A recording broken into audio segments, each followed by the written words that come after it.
ನನ್ನ ಪ್ರೀತಿಯ ಗೆಳೆಯರೇ, ನರ್ಸಿಂಗ್ ಬಾಂಧವರೇ, ನರ್ಸಿಂಗ್ ವಿದ್ಯಾರ್ಥಿಗಳೇ, ಕರ್ನಾಟಕ ರಾಜ್ಯ ಸರ್ಕಾರಿ ನೌಕರರೇ, ನಿಮಗೆಲ್ಲರಿಗೂ ನರ್ಸಿಂಗ್ ವ್ಯೂಸ್ ಕನ್ನಡ ಯೂಟ್ಯೂಬ್ ಚಾನಲ್ಗೆ ಸ್ವಾಗತ ಸುಸ್ವಾಗತ. ಗೆಳೆಯರೇ, ಇವತ್ತಿನ ವಿಚಾರ ಏನು ಅಂತಂದರೆ, ಆರೋಗ್ಯ ಮತ್ತು ಕುಟುಂಬ ಕಲ್ಯಾಣ ಇಲಾಖೆಯಲ್ಲಿ ಮಂಜೂರಾಗಿ ಖಾಲಿ ಇರುವ ಶುಶ್ರೂಷಾಧಿಕಾರಿಗಳ ಹುದ್ದೆಗಳನ್ನು ಗುತ್ತಿಗೆ ಆಧಾರದ ಮೇಲೆ ಭರ್ತಿ ಮಾಡುವ ಬಗ್ಗೆ. ಅಂತಂದರೆ ಸ್ನೇಹಿತರೆ, ಆಲ್ರೆಡಿ ಯಾವ ಪೋಸ್ಟ್ಗಳು ಖಾಲಿ ಇದ್ದಾವೆ, ಮಂಜೂರಾಗಿದ್ದಾವೆ, ಸರ್ಕಾರದಿಂದ ಕಾರಣಾಂತರಗಳಿಂದ ರಿಟೈರ್ಮೆಂಟ್ ಆಗಿ ಅಥವಾ ಟ್ರಾನ್ಸ್ಫರ್ ಆಗಿ ಹೋಗಿದ್ದಾರೆ ಅಂತಂದರೆ ಅಂತಹ ಪೋಸ್ಟುಗಳನ್ನು ಫಿಲಪ್ ಮಾಡಿಕೊಳ್ಳಿ ಅನ್ನುವಂಥ ಒಂದು ಆದೇಶ ಇದೆ ಸ್ನೇಹಿತರೆ. ಕಾಂಟ್ರಾಕ್ಚುವಲ್ ಎಂಪ್ಲಾಯಿ ಆಗಿ ಆ ಪೋಸ್ಟ್ಗಳನ್ನು ಫಿಲಪ್ ಮಾಡಿಕೊಡಿ ಅನ್ನೋದು. ಬನ್ನಿ ನೋಡೋಣ ಅದರ ಸವಿವರಗಳು. ಓದಲಾಗಿದೆ. ಆಯುಕ್ತರು, ಆರೋಗ್ಯ ಮತ್ತು ಕುಟುಂಬ ಕಲ್ಯಾಣ ಸೇವೆಗಳು, ಇವರ ಪತ್ರ ಸಂಖ್ಯೆ SRC 98/2021, ದಿನಾಂಕ 1/9/2023. ಸರ್ಕಾರದ ಆದೇಶ ಸಂಖ್ಯೆ ಆರೋಗ್ಯ ಮತ್ತು ಕುಟುಂಬ ಕಲ್ಯಾಣ 331 HSM 2023, ದಿನಾಂಕ 21/12/2024. ಸರ್ಕಾರದ ಆದೇಶ ಸಂಖ್ಯೆ ಆರೋಗ್ಯ ಮತ್ತು ಕುಟುಂಬ ಕಲ್ಯಾಣ 14 HSM 2025, ದಿನಾಂಕ 21/5/2025. ಸೊ ಪ್ರಸ್ತಾವನೆಯಲ್ಲಿ ಏನು ಹೇಳಿದ್ದಾರೆ ಅಂತಂದರೆ, ಮೇಲೆ ಓದಲಾದ ಕ್ರಮಾಂಕ 1ರಲ್ಲಿ ಆರೋಗ್ಯ ಮತ್ತು ಕುಟುಂಬ ಕಲ್ಯಾಣ ಇಲಾಖೆಯು ಒಂದು ಸಾರ್ವಜನಿಕ ಸೇವಾ ನಿರತ ಇಲಾಖೆಯಾಗಿದ್ದು, ಶುಶ್ರೂಷಾಧಿಕಾರಿ ಹುದ್ದೆಗಳನ್ನು ಒಳಗೊಂಡಂತೆ ವಿವಿಧ ವೃಂದದ ಅರೆ ವೈದ್ಯಕೀಯ ಖಾಲಿ ಹುದ್ದೆಗಳನ್ನು ಭರ್ತಿ ಮಾಡಲು ಆಡಳಿತಾತ್ಮಕ ಅನುಮತಿಯನ್ನು ಕೋರಿರುತ್ತಾರೆ. ನೇರ ನೇಮಕಾತಿ ಮೂಲಕ ಅನುಮತಿ ನೀಡಿ ಭರ್ತಿ ಮಾಡುವವರೆಗೆ ಅಥವಾ 1 ವರ್ಷದ ಅವಧಿಗೆ ಸದರಿ ಖಾಲಿ ಹುದ್ದೆಗಳನ್ನು ಗುತ್ತಿಗೆ, ಹೊರಗುತ್ತಿಗೆ ಆಧಾರದ ಮೇಲೆ ಭರ್ತಿ ಮಾಡಲು ಅನುಮತಿ ನೀಡುವಂತೆ ಕೋರಿರುತ್ತಾರೆ. ಅಂತಂದರೆ ಈ ಒಂದು ಪ್ರೊಸೆಸ್ ಆಗ್ತಾಯಿದೆ ಸ್ನೇಹಿತರೆ. ಯಾವ ಖಾಲಿ ಹುದ್ದೆಗಳಿದ್ದಾವೆ ಅವುಗಳನ್ನು ಫಿಲಪ್ ಮಾಡಬೇಕೆನ್ನುವಂಥ ಪ್ರಾಸೆಸ್ ಆಗ್ತಾಯಿದೆ ಸ್ನೇಹಿತರೆ. ಅದನ್ನು ಮನಗಂಡು ಈಗ ಆ ಖಾಲಿ ಹುದ್ದೆಯನ್ನು ಫಿಲಪ್ ಮಾಡಿಕೊಳ್ಳಿ ಎನ್ನುವಂಥ ಒಂದು ಕೋರಿಕೆಯನ್ನು ಮಾಡಿರೋದ್ರಿಂದ ಸರ್ಕಾರದ ಪ್ರಸ್ತಾವನೆ ಏನು ಅಂತ ಇದೆ ಅಂತಂದರೆ, ಆಯುಕ್ತಾಲಯ ದಿನಾಂಕ 1/9/2023 ಪ್ರಸ್ತಾವನೆಗೆ ಸಂಬಂಧಿಸಿದಂತೆ ಮೇಲೆ ಓದಲಾದ ಕ್ರಮಾಂಕ 2ರಲ್ಲಿ ಆರೋಗ್ಯ ಮತ್ತು ಕುಟುಂಬ ಕಲ್ಯಾಣ ಇಲಾಖೆಯಲ್ಲಿ ಮಂಜೂರಾಗಿ ಖಾಲಿ ಇರುವ 1205 ಪ್ರಾಥಮಿಕ ಆರೋಗ್ಯ ಸುರಕ್ಷಾಧಿಕಾರಿ ಹಾಗೂ 300 ಆರೋಗ್ಯ ನಿರೀಕ್ಷಣಾಧಿಕಾರಿಗಳ ಹುದ್ದೆಗಳನ್ನು ಕೆಲವೊಂದು ಷರತ್ತುಗೊಳಪಟ್ಟು ನೇರ ನೇಮಕಾತಿ ಮುಖಾಂತರ ಭರ್ತಿ ಮಾಡಿಕೊಳ್ಳಲು ಸರ್ಕಾರವು ಅನುಮತಿ ನೀಡಿ ಆದೇಶಿಸಲಾಗಿದೆ. ಅದೇ ರೀತಿ ಮೇಲೆ ಓದಲಾದ ಕ್ರಮಾಂಕ 3ರಲ್ಲಿ ಆರೋಗ್ಯ ಮತ್ತು ಕುಟುಂಬ ಕಲ್ಯಾಣ ಇಲಾಖೆಯಲ್ಲಿ ಖಾಲಿ ಇರುವ ಹುದ್ದೆಗಳ ಎದುರಾಗಿ 400 ಕಿರಿಯ ಪ್ರಯೋಗಶಾಲಾ ತಾಂತ್ರಿಕ ಅಧಿಕಾರಿ ಹಾಗೂ 400 ಫಾರ್ಮಸಿಸ್ಟ್ ಹುದ್ದೆಗಳನ್ನು ಕೆಲವೊಂದು ಷರತ್ತುಗೊಳಪಟ್ಟು ಗುತ್ತಿಗೆ ಆಧಾರದ ಮೇಲೆ 1 ವರ್ಷದ ಅವಧಿಗೆ ಮಾತ್ರ ಭರ್ತಿ ಮಾಡಿಕೊಳ್ಳಲು ಅನುಮತಿ ನೀಡಿ ಆದೇಶಿಸಲಾಗಿದೆ. ಸ್ನೇಹಿತರೆ, ಈ 1 ವರ್ಷಗಳ ಕಾಲ ಈ ಒಂದು ಅನುಮತಿ ನೀಡಿ ಆದೇಶಿಸಲಾಗಿದೆ ಎನ್ನುವಂಥ ಮಾತನ್ನು ಹೇಳ್ತಾ ಇದ್ದಾರೆ ಸ್ನೇಹಿತರೆ. ಮುಂದುವರೆದು, ಸಾರ್ವಜನಿಕರಿಗೆ ಜನ ಸಮುದಾಯಕ್ಕೆ ಉತ್ತಮ ಆರೋಗ್ಯ ಸೇವೆಯನ್ನು ಸರ್ಕಾರದಲ್ಲಿ ನೀಡಲು ಅನುಕೂಲವಾಗುವಂತೆ ಇಲಾಖೆಯಲ್ಲಿ ಮಂಜೂರಾಗಿ ಪ್ರಸ್ತುತ ಖಾಲಿ ಇರುವ ಶುಶ್ರೂಷಾಧಿಕಾರಿ ಅಂತಂದರೆ HIU ಆಯಿತು, PHCU ಆಯಿತು, ಆಮೇಲೆ ಲ್ಯಾಬ್ ಟೆಕ್ನಿಷಿಯನ್ ಆಯಿತು, ಅದಲ್ಲದೆ ಶುಶ್ರೂಷಾಧಿಕಾರಿಗಳ ಹುದ್ದೆಗಳು ಎಲ್ಲಿ ಖಾಲಿ ಇದ್ದಾವೆ ಮತ್ತು ನಾಗರಿಕರ ಹಿತದೃಷ್ಟಿಯಿಂದ ಖಾಲಿ ಇರುವ ಶುಶ್ರೂಷಾಧಿಕಾರಿ ವೃಂದದಲ್ಲಿನ ತೀವ್ರ ಅಗತ್ಯವಿರುವ ಖಾಲಿ ಸ್ಥಾನ ಹುದ್ದೆಗಳನ್ನು ಆದ್ಯತೆ ಮೇಲೆ ಭರ್ತಿ ಮಾಡಲು ಇಲಾಖೆಯಲ್ಲಿ ಖಾಲಿ ಇರುವ ಶುಶ್ರೂಷಾಧಿಕಾರಿ ಹುದ್ದೆಗಳನ್ನು ಗುತ್ತಿಗೆ ಆಧಾರದ ಮೇಲೆ ನೇಮಕ ಮಾಡಿಕೊಂಡಲ್ಲಿ ತಗಲುವ ಆರ್ಥಿಕ ವೆಚ್ಚದ ವಿವರವನ್ನು ಈ ಕೆಳಕಂಡಂತೆ ಆಯುಕ್ತಾಲಯದಿಂದ ಮಾಹಿತಿ ಸ್ವೀಕರಿಸಲಾಗಿದ್ದು, ಸದರಿ ವೆಚ್ಚವನ್ನು ರಾಜ್ಯ ವಲಯದ ಲೆಕ್ಕಶೀರ್ಷಿಕೆ ಹೆಡ್ 2210-01-110-1-22 ರ ಉಪಲೆಕ್ಕ ಶೀರ್ಷಿಕೆ 034 ಗುತ್ತಿಗೆ, ಹೊರಗುತ್ತಿಗೆ ಅಡಿ ಭರಿಸಲಾಗಿದೆ ಎಂದು ಸಹ ತಿಳಿಸಿರುತ್ತಾರೆ. ಸೊ ಸ್ನೇಹಿತರೆ, estimated required budget detail as per the minimum wages basic plus VDA 17,435, EPF 13% ಅಂತಂದರೆ ಸುಮಾರು 2,267, ESI 3.25% ಅಂದರೆ 567, total 20,268, service charges 2%, might worry 405, total 20,674, GST 18%, 3,721, total per person 24,395.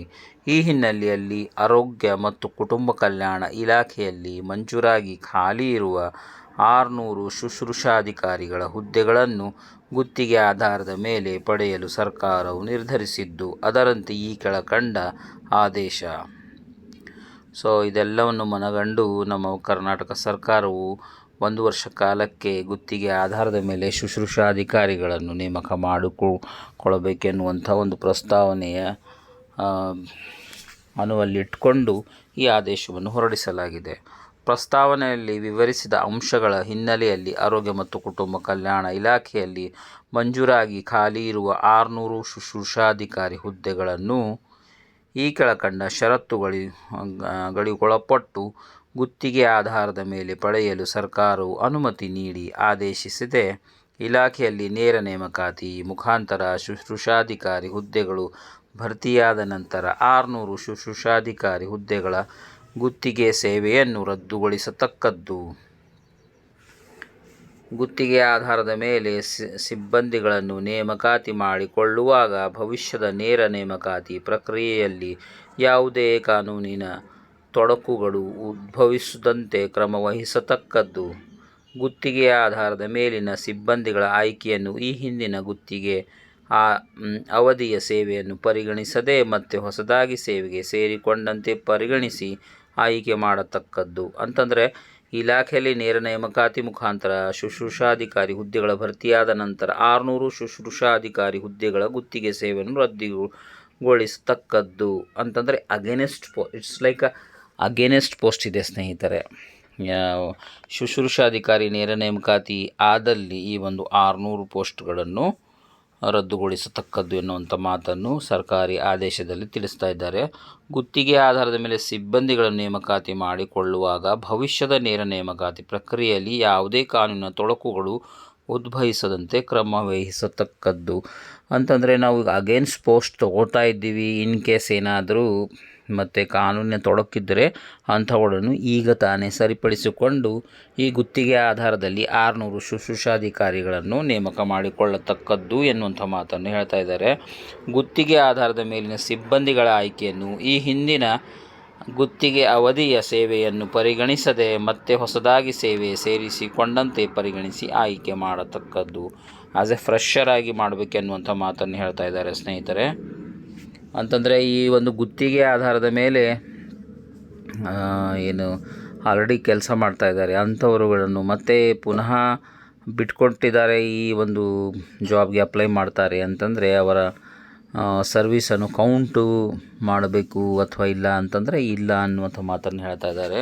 The recruitment should be done de novo without considering the pre service of contract employees as per extent C&R rule.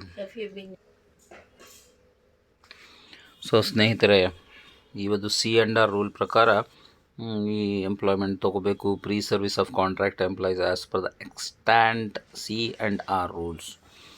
ಆಯುಕ್ತರು, ಆರೋಗ್ಯ ಮತ್ತು ಕುಟುಂಬ ಕಲ್ಯಾಣ ಸೇವೆಗಳು ಇವರು ಶುಶ್ರೂಷಾಧಿಕಾರಿ ಹುದ್ದೆಗಳನ್ನು ಗುತ್ತಿಗೆ ಆಧಾರದ ಮೇಲೆ ನೇಮಕಾತಿ ಮಾಡಿಕೊಳ್ಳುವ ಪೂರ್ವದಲ್ಲಿ ಜಿಲ್ಲಾವಾರು ಮತ್ತು ಸಿಬ್ಬಂದಿಗಳ ಕೊರತೆ ಇರುವ ಕೇಂದ್ರಗಳ ಮತ್ತು ಜಿಲ್ಲಾವಾರು ಮಾಹಿತಿಯನ್ನು ಮತ್ತು ಯಾವ ಜಿಲ್ಲೆ ಮತ್ತು ಕೇಂದ್ರಗಳಿಗೆ ಪ್ರಸ್ತಾಪಿತ ಹುದ್ದೆಗಳನ್ನು ಗುತ್ತಿಗೆ ಆಧಾರದ ಮೇಲೆ ತುಂಬುವ ಅವಶ್ಯಕತೆ ಇದೆ ಎಂಬುದರ ಪಟ್ಟಿಯನ್ನು ಸರ್ಕಾರಕ್ಕೆ ಸಲ್ಲಿಸತಕ್ಕದ್ದು. ಅಂದರೆ ಇತ್ತೀಚೆಗೆ ಸ್ನೇಹಿತರೆ ನಿಮಗೆಲ್ಲರಿಗೂ ಗೊತ್ತಿರುವ ಹಾಗೆ ಈ ಒಂದು ಜನರಲ್ ಟ್ರಾನ್ಸ್ಫರ್ ಆಯಿತು ಸ್ನೇಹಿತರೆ. ಒಂದು ಸುಮಾರು 6 ತಿಂಗಳ ಹಿಂದೆ ನೋಡಿದಾಗ ಜನರಲ್ ಟ್ರಾನ್ಸ್ಫರ್ ಆಯಿತು. ಸೊ ಕೆಲವೊಂದು ವೆರಿ ಎಸೆನ್ಷಿಯಲ್ ಇದ್ದಾವೆ, ಕ್ರಿಟಿಕಲ್ ಪ್ಲೇಸಸ್ ಇದ್ದಾವೆ, ಅಂಥವುಗಳಲ್ಲಿ ಜನರಲ್ ಟ್ರಾನ್ಸ್ಫರ್ ಆದಾಗ ಎಷ್ಟೋ ಜನ ಸುಮಾರು 10-15 ವರ್ಷದಿಂದ ಅದೇ ಪ್ಲೇಸಲ್ಲಿ ಕೆಲಸ ಮಾಡುವವರನ್ನು ಎಲ್ರಿಗೂ ಬೇರೆ ಕಡೆ ಟ್ರಾನ್ಸ್ಫರ್ ಕೊಟ್ಟಿದ್ದರು. ಅದಲ್ಲದೆ ಕೆಲವೊಬ್ಬರು ರಿಟೈರ್ಡ್ ಆದರು. ಆಗ ಅಲ್ಲಿ ಒಂದು ಸಾರ್ವಜನಿಕ ಸೇವೆಯನ್ನು ಏನೋ ಒಂದು ಕುಂಠಿತವಾಗಿದೆ ಎನ್ನಬಹುದು. ಅದನ್ನು ಮನಗಂಡು ಆಯುಕ್ತರು, ಆರೋಗ್ಯ ಮತ್ತು ಕುಟುಂಬ ಕಲ್ಯಾಣ ಸೇವೆಗಳು ಇವರ ನಿರ್ದೇಶನದಂತೆ ಪ್ರತಿಯೊಂದು ಜಿಲ್ಲಾವಾರಾಗಲಿ ತಾಲೂಕಾವಾರು ಅಥವಾ ಗ್ರಾಮಗಳಲ್ಲಿ ಎಲ್ಲೆಲ್ಲಿ PHC CSCಗಳಿದ್ದಾವೆ, ತಾಲೂಕಾ ಹಾಸ್ಪಿಟಲ್ಗಳಿದ್ದಾವೆ, ಎಲ್ಲೆಲ್ಲಿ ತಾಯಿ ಮತ್ತು ಮಕ್ಕಳ ಆಸ್ಪತ್ರೆಗಳಿದ್ದಾವೆ, ಅವುಗಳಲ್ಲಿ ಯಾವ ಪೋಸ್ಟ್ ಎಸೆನ್ಷಿಯಲ್ ಇದೆ ಅನುವು ಮಾಡಿಕೊಂಡು ಪ್ರತಿಯೊಂದು ಸರ್ಕಾರಕ್ಕೆ ಒಂದು ಅವಶ್ಯಕತೆ ಇರುವ ಪಟ್ಟಿಯನ್ನು ಸರ್ಕಾರಕ್ಕೆ ಸಲ್ಲಿಸತಕ್ಕದ್ದು ಎನ್ನುವಂಥ ಮಾತನ್ನು ಈ ಒಂದು ಸರ್ಕಾರಿ ಆದೇಶದಲ್ಲಿ ಹೇಳ್ತಾ ಇದ್ದಾರೆ ಸ್ನೇಹಿತರೆ. ಸೊ ನೆಕ್ಸ್ಟ್, ಈ ಆದೇಶವನ್ನು ಆರ್ಥಿಕ ಇಲಾಖೆ ಟಿಪ್ಪಣಿ ಸಂಖ್ಯೆ ಆರ್ಥಿಕ ಇಲಾಖೆ 577 ವೆಚ್ಚ 5/2025 ದಿನಾಂಕ 19/9/2025 ನೀಡುವ ಸಹಮತಿಯಂತೆ ಹೊರಡಿಸಿದೆ. ಕರ್ನಾಟಕ ರಾಜ್ಯಪಾಲರ ಆಜ್ಞಾನುಸಾರ ಮತ್ತು ಅವರ ಹೆಸರಿನಲ್ಲಿ ಪ್ರದೀಪ್ ಕುಮಾರ್ BS ಸರ್ಕಾರದ ಅಧೀನ ಕಾರ್ಯದರ್ಶಿ, ಆರೋಗ್ಯ ಮತ್ತು ಕುಟುಂಬ ಕಲ್ಯಾಣ ಇಲಾಖೆ ಸೇವೆಗಳು 1. ಇವರಿಗೆ ಮಹಾಲೇಖಪಾಲರು, ಕರ್ನಾಟಕ ಆಡಳಿತ ಇಲಾಖೆ ಬೆಂಗಳೂರು ಆಯುಕ್ತರು, ಆರೋಗ್ಯ ಮತ್ತು ಕುಟುಂಬ ಕಲ್ಯಾಣ ಸೇವೆಗಳು, ಆರೋಗ್ಯ ಸೌಧ ಬೆಂಗಳೂರು ನಿರ್ದೇಶಕರು, ಆರೋಗ್ಯ ಮತ್ತು ಕುಟುಂಬ ಕಲ್ಯಾಣ ಸೇವೆಗಳು, ಆರೋಗ್ಯ ಸೌಧ ಬೆಂಗಳೂರು ಮುಖ್ಯ ಆಡಳಿತಾಧಿಕಾರಿ, ಆರೋಗ್ಯ ಮತ್ತು ಕುಟುಂಬ ಕಲ್ಯಾಣ ಸೇವೆಗಳು, ಆರೋಗ್ಯ ಸೌಧ ಬೆಂಗಳೂರು.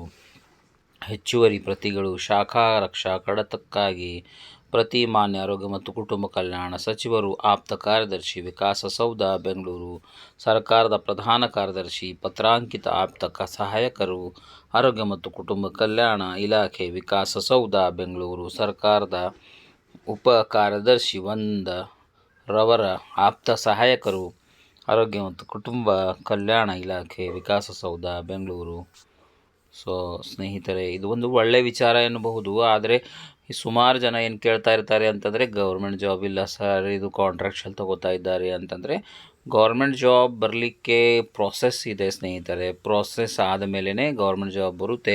ಅಲ್ಲಿ ಮಟ್ಟ ಏನು ಟ್ರಾನ್ಸ್ಫರ್ ಆಗಿದ್ದಾರೆ, ರಿಟೈರ್ಡ್ ಆಗಿದ್ದಾರೆ ಶುಶ್ರೂಷಾ ಅಧಿಕಾರಿಗಳು, ಇತ್ತೀಚೆಗೆ PHCO HIOಗಳು ಮತ್ತು ಲ್ಯಾಬ್ ಟೆಕ್ನಿಷಿಯನ್ಗಳನ್ನು ಕೂಡ ಈ ಒಂದು ಪ್ರಾಸೆಸ್ಸಲ್ಲಿ ಇಟ್ಟಿದ್ದಾರೆ. ಅದರಂತೆ ಈ ಶುಶ್ರೂಷಾಧಿಕಾರಿಗಳನ್ನು ಕೂಡ ತಗೋಬೇಕೆನ್ನುವಂಥ ಮಾತನ್ನು ಕೇಳಬರ್ತಾ ಇತ್ತು. ಅದನ್ನು ಸರ್ಕಾರ ಮನಗಂಡು ಈ ಒಂದು ಹಂಗಾಮಿ ರೂಪದಲ್ಲಿ 1 ವರ್ಷಕ್ಕೋಸ್ಕರ ಈ ಒಂದು ಗುತ್ತಿಗೆ ಆಧಾರದ ಮೇಲೆ ಶುಶ್ರೂಷಾಧಿಕಾರಿಗಳನ್ನು ನೇಮಕ ಮಾಡ್ತಾ ಇದ್ದಾರೆ ಸ್ನೇಹಿತರೆ. ಮತ್ತು ಇವರಿಗೇನು ಕಂಟಿನ್ಯೂಷನ್ ಇರಲ್ಲ.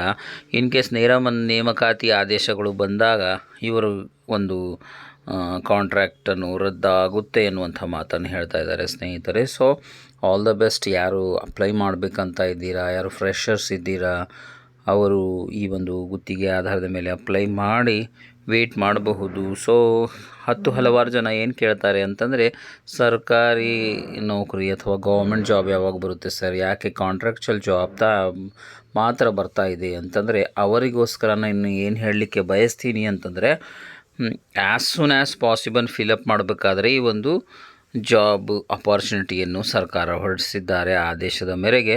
ತದನಂತರ C&R ರೂಲ್ ಪ್ರಕಾರ ವಿದಿನ್ 1 ಇಯರ್ ಅಥವಾ ಮೋರ್ ದೆನ್ 1 ಇಯರಲ್ಲಿ ಈ ಒಂದು ಸರ್ಕಾರಿ ಆದೇಶದ ಮೇರೆಗೆ ಈ ನಮ್ಮ ಶುಶ್ರೂಷಾಧಿಕಾರಿಗಳು ಗೌರ್ಮೆಂಟ್ ಜಾಬ್ ಬರಬಹುದು ಎನ್ನಬಹುದು ಸ್ನೇಹಿತರೆ. So thank you for watching nursing views Kannada YouTube channel. Do like, share and subscribe.